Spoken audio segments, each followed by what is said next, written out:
early today. Today we're talking about your freedom. Juneteenth was last week. Yay, Juneteenth.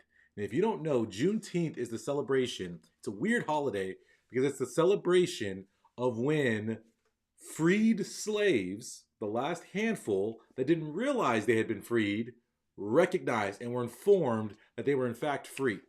And that's a crazy concept to think about, that you were a slave, there were laws that made you free, but without your awareness of that freedom, you can't execute, you can't act on that freedom. And so that's crazy to think about. What I put forth as I think about Juneteenth is that in working with so many students, we don't recognize the prison we put ourselves in. We don't recognize the shackles that we live every day in as students and as pre-meds, and the things we carry out with a slave-like mentality, as opposed to exercising and recognizing the freedoms we have. The freedoms of our thoughts and what we think. The freedoms of our emotions and what we feel and what we believe, right? The freedom to act and to choose our actions wisely towards our goals. And so today we're going to talk about this freedom and how you guys as students, as pre-meds, need to wake up, recognize you are absolutely free, but your lack of execution and understanding your freedom is holding you back, keep you from being the great student you could be. So can we hit the intro and get right into it? Let's hit the intro and we'll get right to it. Stop making excuses, stop whining, stop, right? Get at it. No excuses, just dominate. All right, guys, Dr. Andre Pinesett here. As always, it is about productivity. It is about positivity. It is about helping you guys reach your goals. We are live action every Monday, every Wednesday, 4:30 p.m. Pacific time. Today, we're going live a little bit early so that I can get to you guys early. I got an appointment tonight, but we're going to get at it right now. Now, I mentioned the motivation for this stream is Juneteenth. And if you, like I said, it's a crazy holiday. And if you're really looking at Juneteenth, it is nuts to think that people have been free for a long, long time and just didn't realize it because they were still stuck in a slave mentality. And right. And for you guys as students and as pre-meds, many of you guys are shackled to things that aren't serving you. Right? You're being held down by old beliefs, old thoughts, old action patterns, and you aren't exercising your opportunity to break free of that and to become a whole new and different person through your thoughts, through your actions, and your life. And one of these shackles that we're going to talk about as we go through this process that hold us back is that we don't recognize, we become victims, right? The slaves to our circumstances, where we come from. We become, because of where we come from, or what we've gone through, what we've experienced before, we become victims of these social expectations. And as a result, it manifests inside of us as these limiting beliefs. And this is the first one we're going to hit, which is our freedom of thought. Did you know you were free to think whatever you want? I know we say that all the time, we take it for granted. Like, you are free. This is America. You can speak freely. You can think freely. You can be a free thinker. And I think that a lot of people don't exercise their freedom of thought. And I saw I read a great book by Rick Rubin. If you guys don't know who Rick Rubin is, he's a historic producer who did a lot of the early rap and rock in the 80s, 90s, and he's a huge producer. And he wrote this book. The book's a great read if you're looking for something fun to read and something also insightful, because there's a lot you can learn from his life as a successful music producer. But one of the things he talks about is his lack of education and how he didn't go and do college and do the traditional route that people do to become sound engineers and so forth. He just learned on the job. And he talked about how many people think that his lack of education was a disadvantage, but it may have actually been an advantage. And when I read that, I was like, oh my gosh, I get it. And what he goes on to say is that when people go off to college or formal schooling, much of what school and education is learning how things are supposed to work, learning about the rules of engagement, learning rules. And another word for rules is restrictions. And what he said, what allows a lot of people who don't go the college route, Steve Jobs, so forth, all these people to be so successful is actually the absence of that formal education, the absence of being introduced to rules. Because if you don't know about rules, you can't be concerned about breaking said rules. And it frees you up to think entirely different, entirely uniquely, entirely in an innovative fashion, so that way you can use that freedom of thought to come up with amazing things. And when I read that in that book, I was like, man, that's so powerful, because for me, that's how I look at it, is that When I entered undergrad, I come from a disadvantaged background. I am a black male, as we can see. I didn't know what to do in college. And as a result, I fell into thought patterns of, okay, wait a minute. Here's what I'm thinking. Here's what I'm thinking. Here's what I'm thinking. This is what I'm supposed to do. And I fell into this pattern of thinking that this is all I was. And because I was thinking that way, it limited my potential to perform effectively. And how powerful are our thoughts about our abilities and about what we can do in this world? It's so powerful. It's been proven across the spectrum in a lot of different ways. And there's one great study that I love that illustrates the power of thought. And if we don't exercise our thought and our freedom to believe we can be more, is there's an experiment they did with fleas. And if you guys don't know about fleas, they're very strong for their size. And they can jump really high, they can run really fast, and so forth. They put these fleas in jars of different heights. Boop, boop, boop, right? One's this tall, one's this tall, one's this tall. And when they put these fleas in different height jars, these fleas would jump to the top of the jar, jump to the top of the jar, jump to the top of the jar. And then what was interesting was when they took these fleas that had lived in these jars of different heights, and they put the ones that were in the smaller jar into a bigger space, they still could only jump as high as the first jar. What do we think about that? Right?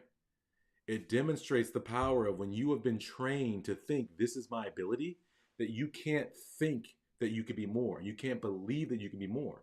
And in life, you cannot believe that with which you cannot achieve that with which you do not believe in. And so for many of you guys as students, you're stuck in these terrible, negative, awful thought patterns where you recycle just how bad you are, just how disadvantaged you are, just how unprepared you are, all the badness that you have in your life. That's your thought pattern. And what happens, guys? What do we know about our thoughts? Our thoughts control our actions. Because, oh, I think I can do this. I think I should do this becomes I will do this. I think I can't do this. I don't think I should do this. I don't want to do this. What does it become? Inaction. And so we manifest, we take our thoughts and they become our actions, and our actions become our outcomes. And so what I want you guys to do is to break free of these negative thoughts, break free of the thoughts, patterns that are holding you back, and recognize you have the power to be totally different. And you have the ability to want more. I think that's another big thing, right? It's like when we think about what we deserve.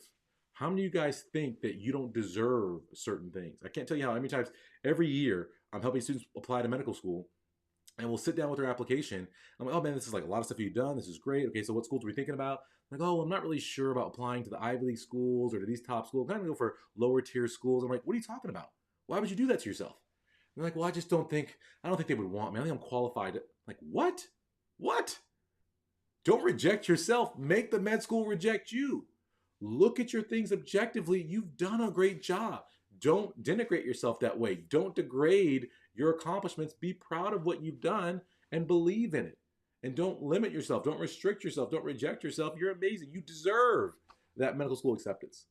So don't hold yourself back from that. And as even for you guys, as some of you guys are early pre-med, you're not applying yet, maybe you're holding yourself back right now because you think you don't deserve medical school. You think, oh, you know what? I'm not good enough to get to medical school, so I'm not going to give my full effort. I'm not going to go for these things. I'm not going to go for this opportunity because you feel like you're not enough. So we have to change our thought patterns. We have to exercise our freedom to think differently, to think better about ourselves and challenge how we think about things. All right?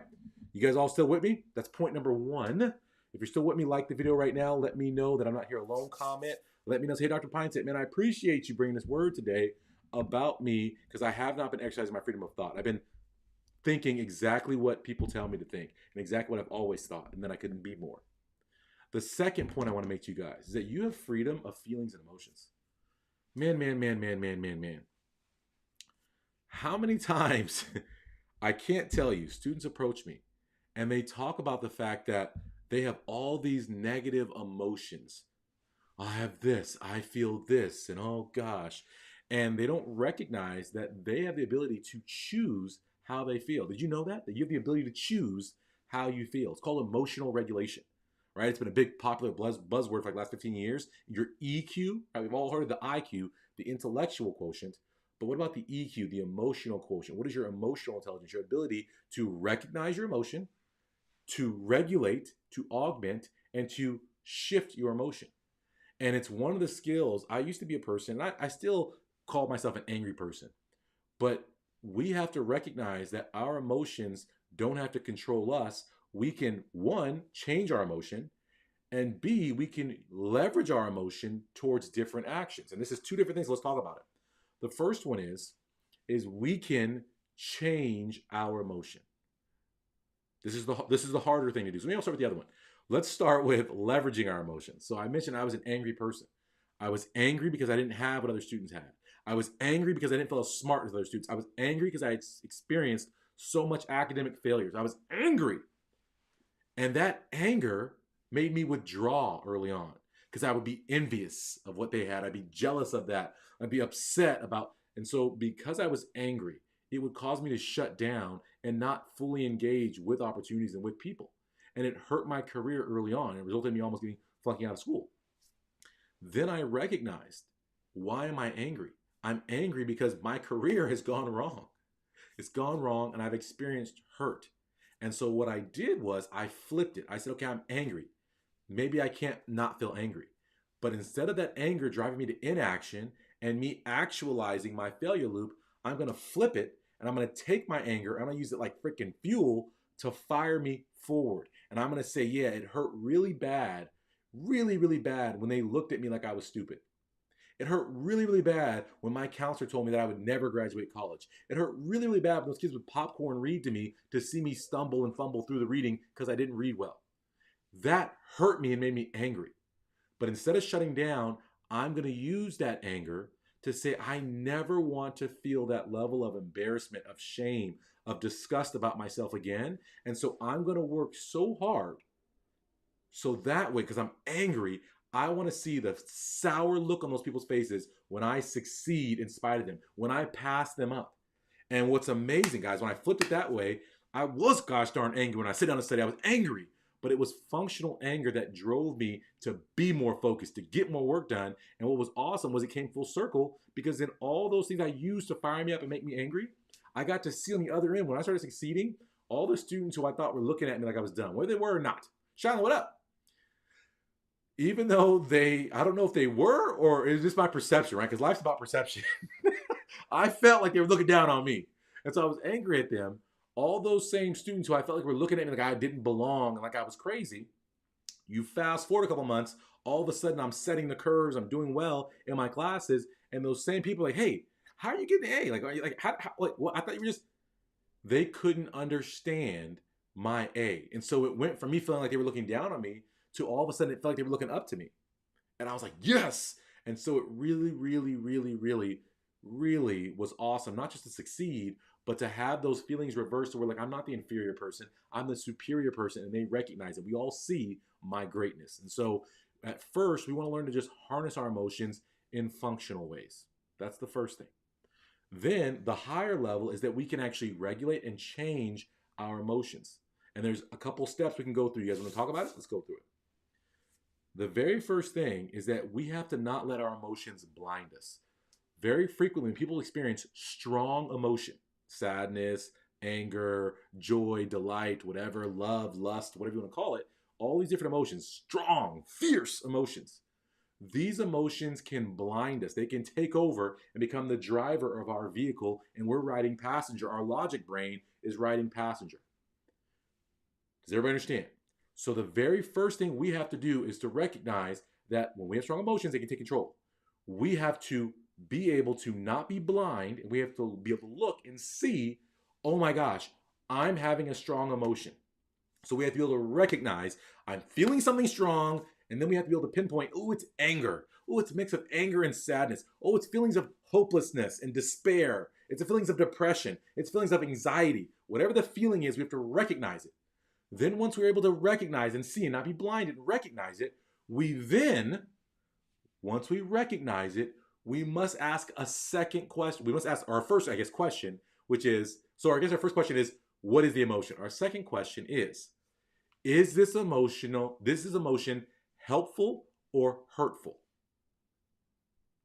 You guys should all be writing this down right now. If you're following me right now, like this video, let me know you're seeing where we're going right now. First, we're going to recognize the emotion. Then we're going to quantify that emotion. We're going to categorize it, and we're going to say, is it helpful or is it hurtful? If it's a helpful emotion, oh my gosh, I'm so excited right now. Oh my gosh, I want to read today. Yay. If it's a helpful emotion, we want to amplify it. Thank you, Dijon, saying you see it. We want to amplify it. We want to increase that.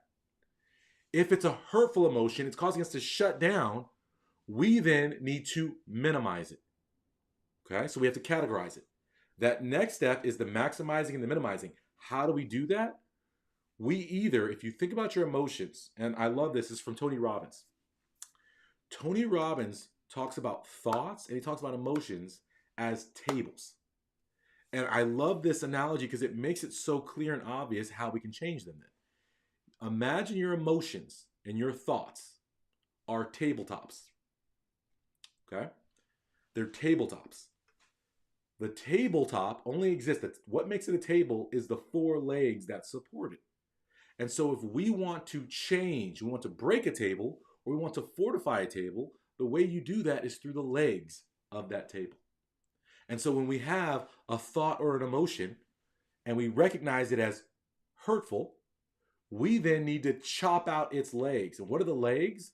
The legs are all the evidence, true or false, right? It's all perception, true or false. It's the legs that support that tabletop, that idea, that thought. And so if I am a student and I'm feeling very depressed and hopeless about my academic career, that's my tabletop.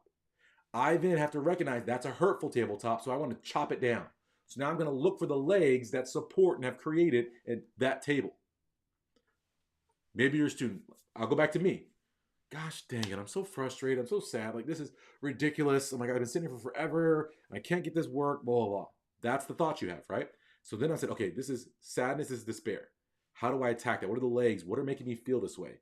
Well, I feel this way because always in the past, I've done this. I've tried my best. I've worked hard, but it has not worked out and I've gotten bad grades.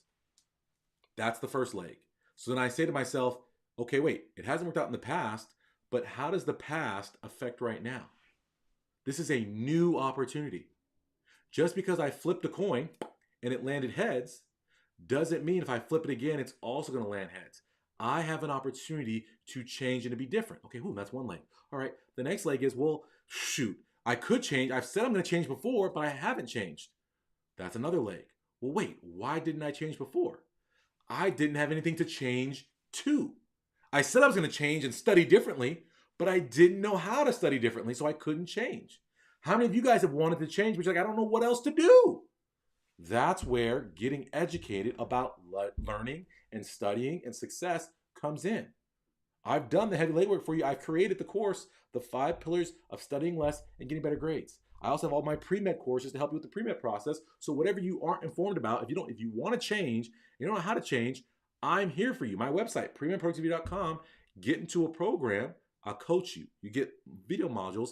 We'll give you the tools to be different. You'll have another option to change to. So that way you can say, oh, I can change. Now that I want to change, I can because I got something to change to. Maybe you say to yourself, well, this is just so much material. I shouldn't do this. We're going to flip that leg and we're going to say, even though it's so much material, it's doable because other students before me have gotten through this class. So if I just sit down and I just work every single day and I say, okay, I got 100 pages. Oh my gosh, so much. Well, how many days do I have to the final? And let's put these many days per day and let's break down the pages per day and let's chunk that big thing into a smaller chunk. So do you guys see what we're doing here? We're attacking all the evidence that supports that we won't be successful and that are making us sad. And by doing that, we can bring down those sad feelings and we can replace those sad feelings with what? Optimism, hope, excitement, perhaps even, about our prospects of becoming great. And this is what I love about working with students and with pre-meds. It's why it motivates me and drives me because I love that light bulb moment when the light has been out in their house for a long, long time. Ain't no power, ain't no electricity. It is dark, pitch black in this house because they have zero hope. And then you provide a pathway. No, don't worry about that. This is how we're doing it. Boom, boom, boom, boom. And you see the light come on like hope, dreams, potential. That's what I live for. That's what I love. And so that's what you guys can do for yourselves. And it's the same way with tabletops that are positive. emotions, you can amplify them, magnify them, bring in more, fortify those as your default mode. And so for me, yes, there are moments I have of sadness, moments I have of anger and irritation, right? And stress, but then I chop away at them to quickly go from, okay, yes, I could have had a whole day long funk, but instead I had a 5 minute, a 10 minute, a 30 minute funk, and I've reframed that emotion and I've gotten to a better place. And now I'm back at it. I'm ready to go. Even now, before I came on here today, it's been a crazy day for me at work. It was just a crazy day. I had a couple crazy parents, and it's just like, when people are combative with you and irritated because they're stressed out, sometimes even though, I'm playing it cool with them, inside it can make me kind of like, So I was kind of at a low point, in a lull. At the end of my day, I was like, oh, I'm exhausted. I'm tired. I'm frustrated having to deal with these people. And I turned it around so I could come on here live with you guys. We're at minute 20 now of live to say, no, I'm now going to be excited. I'm not going to be happy because I can erase the frustration that was today by doing something I love to do, talking to students, working with students to get better. And so now I can create a happiness emotion by building out these new legs. And so that's what we do. We recognize we're having a feeling. We categorize it, up or down, right? Hurtful, helpful. Then we go to work chopping at the legs or amplifying the legs to create the emotions we want. That's what we do, guys. And what's important about understanding that we have control of our emotions is that emotions, feelings are not black and white, they're gray.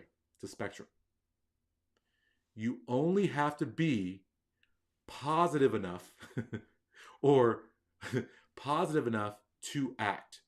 Or you only have to minimize your negativity enough to act. Meaning, you can still study if you're feeling sad.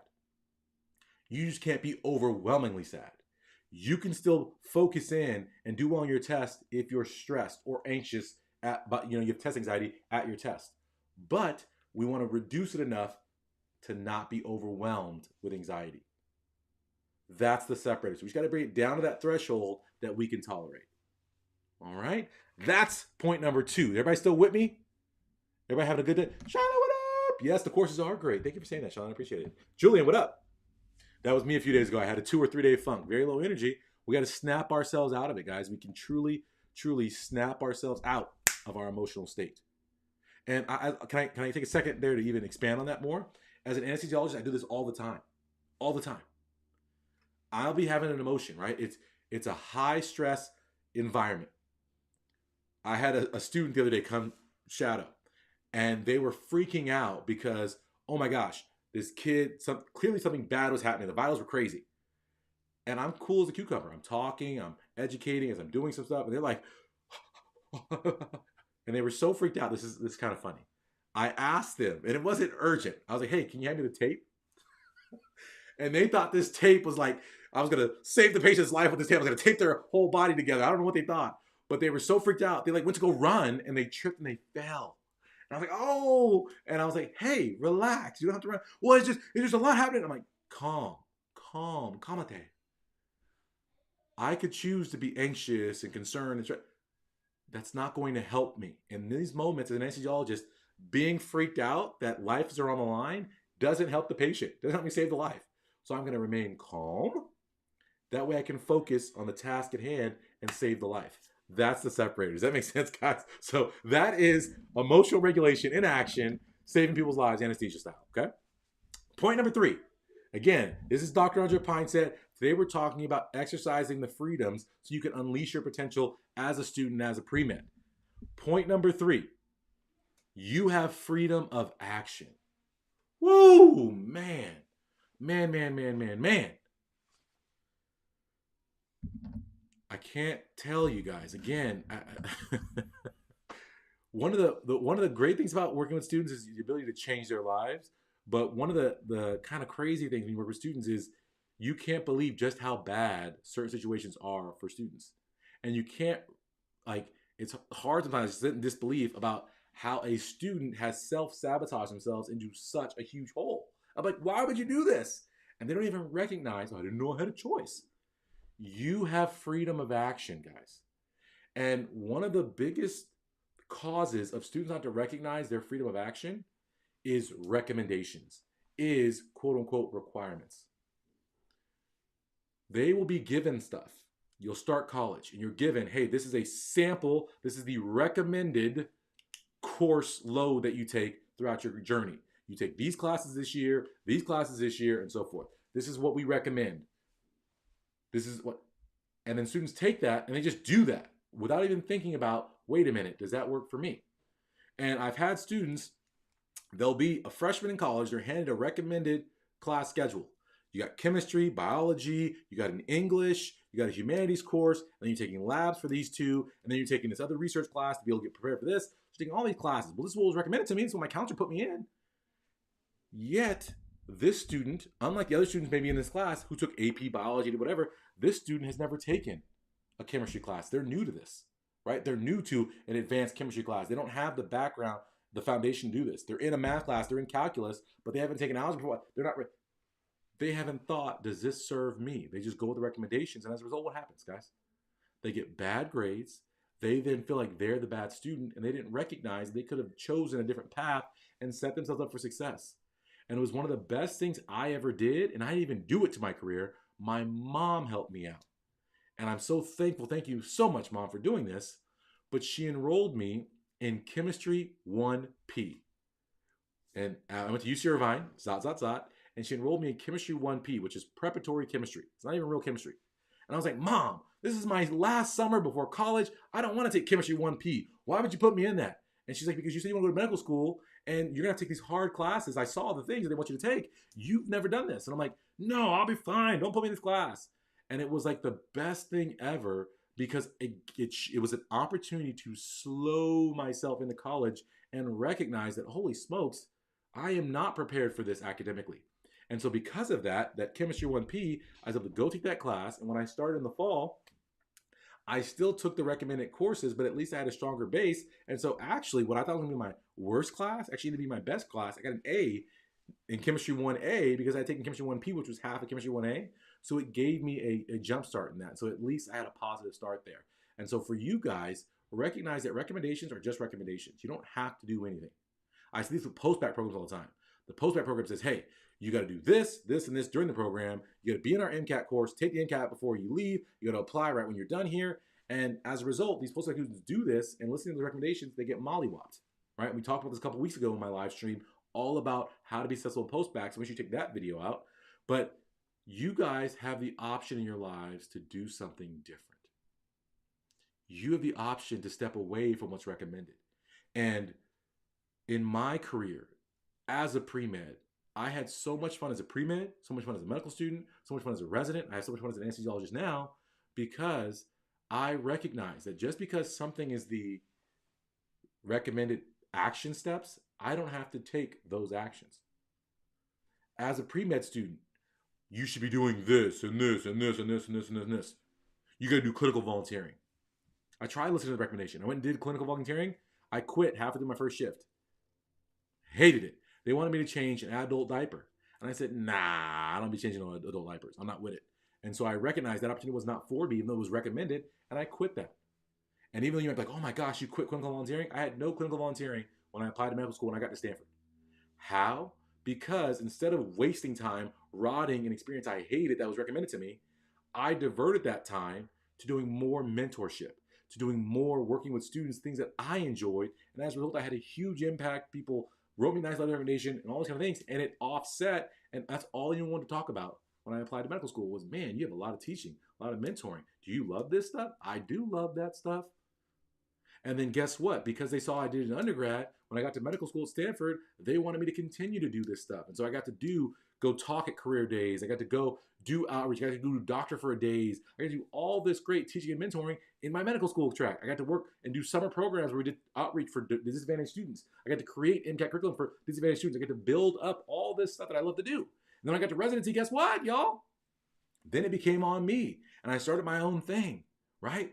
And I started being and having my website, Premed Productivity. And I started going out and doing big, huge solo events where I'm doing 6,000 students, where I'm doing thousands of students in arena style things, moving the crowd, where I'm activating with I have over 50,000 students who have been in my online courses. That is impact. And it all starts at all levels of getting to interact and do the things you want to do by looking at, listen, this is the recommended step, but I'm going to do something different, right? In medical school, you got to do all this research. No, I'm doing what I want to do. In residency, oh, you need to do case reports. You need to do this. Nah, I'm good. I'm going to do what I like to do. I get to have fun. As an attending, the normal process, what they had recommended for me to do after I graduated, listen, you're an incredible anesthesiologist. We want you to work here at the university. We want you to do these call shifts. We want you to teach. We want you to do this. Blah, blah, blah. I did that for a year, the recommended action.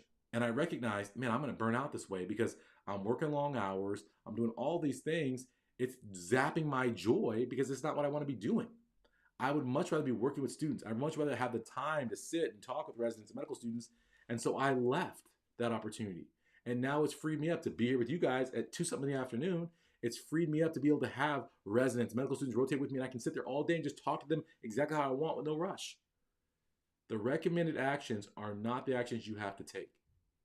Another big one for you guys as pre-meds is what? MCAT full-length tests. How many of you guys preparing for the MCAT have been told 1,000,000 times, we recommend you take 1,000,000 full-length tests, at least 1 full-length test a week, and review it. I was just with a student who came and hung out with me for the day. We were talking about MCAT, and I was like, what is going on? Why are you so stressed, frazzled? Oh, I just took a full length, and I'm like, whoa, why are you taking a full length? Well, because, they said, I said, no, is that what I teach? I'm like, well, it's not what you teach, but I heard that. I'm like, no, you heard what? You have the freedom to choose what's going to work for you. Full-length tests are not helpful for the MCAT in general. Why? Because they are not an advancement tool. They are not a readiness tool. They are an assessment tool. They don't help you get ready for the exam. They help you see if you are ready for the exam. So if you spend a bunch of time doing full-length tests, all you're doing is confirming your suspicion that you're not ready for the MCAT. And it turns out you're not going to be ready for the MCAT until you get close to your MCAT test date. So taking a bunch of full lengths 2, 3, 4 months out from your MCAT doesn't help you. All it does is defeat you and make you frustrated because obviously you're not going to score high. Because obviously that's why you have 2, 3, 4 months of prep is to get there. And so I know they recommend you guys do a whole bunch of full lengths, but you have the option to change course, to have a different action, and to go beyond that and do more. Yes, yes? So recognize you have the freedom to control what you do. And the biggest freedom you can exercise in this world, everybody listen to me, the greatest freedom comes from self-control. Being able to restrict yourself creates amazing freedom in your life. Because if you can regiment and regulate and restrict yourself from doing things you're not supposed to do or that don't serve you, guess what you get to spend all your time doing? All the things that serve you, both professionally and move you forward towards your goals, and also personally, the things that fulfill you, make you feel good, and make your life super, super fun. So the greatest freedom you can have is that self-restriction, that self-control. So work on controlling yourself and deciding and opting into what you want to do. Exercise that freedom of action and knowing that I get to choose how I act, what I do. I don't have to act any other way. The last thing I'll say, and then we'll get out of here. If you guys are still with me right now, you like this video, go ahead and give this video a like. Go ahead and give it a thumbs up like Julian just did in the box. Young Richardson said, I'm still with you. Yes, thank you. I appreciate it. The last thing I'll say is that we all are our own person. You singularly are a singular organism. Yes, you're part of society and part of a family, but you are a singular organism. And so you have the freedom to be free from outside expectations. How many of you guys are being crushed under the weight of your parents' expectations of you? How many of you guys are being crushed by the weight of what you think other people think and expect of you? One of the saddest things I ever experienced, I started college with a guy, his real name's not important. I called him Peter Rabbit. And I called him Peter Rabbit because he was a super nerdy engineer guy, but he was super, super shy, didn't really talk too much. He reminded me of Peter Rabbit. I couldn't figure out why he was a brilliant guy, why he was so quiet, so reserved. And so it felt like he was in his own shell, downtrodden, right? Like the sad little Peter Rabbit. And I couldn't figure out why he was that way until one time his dad came to campus. And his dad, even though this guy was getting better grades than I couldn't even imagine getting those kind of grades at that time. I was almost flunking out. This guy's getting straight A's. His dad had access, which is crazy off the bat, to his college portal where he could tell his grades and stuff. His dad showed up to campus and he was upset. His son was an engineering major and his son had gotten a B or something like that in an engineering course that was like super hard, whatever. He got like a B in it. His dad came up to campus and chewed this guy out like, you are blah, blah, blah, and went off on it. And he told him, if you get another B, don't bother coming home. You're not welcome. He put all this pressure on him. Fast forward a little bit of time after that. Peter Rabbit jumped off the top of one of the engineering buildings at UC Irvine, killed himself. And when it happened, everyone's like, oh my gosh, how did this happen? And when it happened, I knew immediately why it happened. That conversation. If you get another B, don't come home. Imagine the weight of that pressure. And what's crazy is now that I'm a dad, I recognize that dad just wanted the best for his son and saw all his son's potential, but he went about it totally wrong. And as a result, he crushed his son and literally killed his son with his expectations. And for you guys as students, I've had so many students tell me, listen, I was this close to suicide before I met you, Dr. Pinesett. Truly, I was this close to killing myself because of my bad grades. I was this close to killing myself because of my hopelessness. I was close to killing me because I was so downtrodden about my parents and how they were going to look at me and the shame and the guilt I was going to feel like I was bringing dishonor to my family.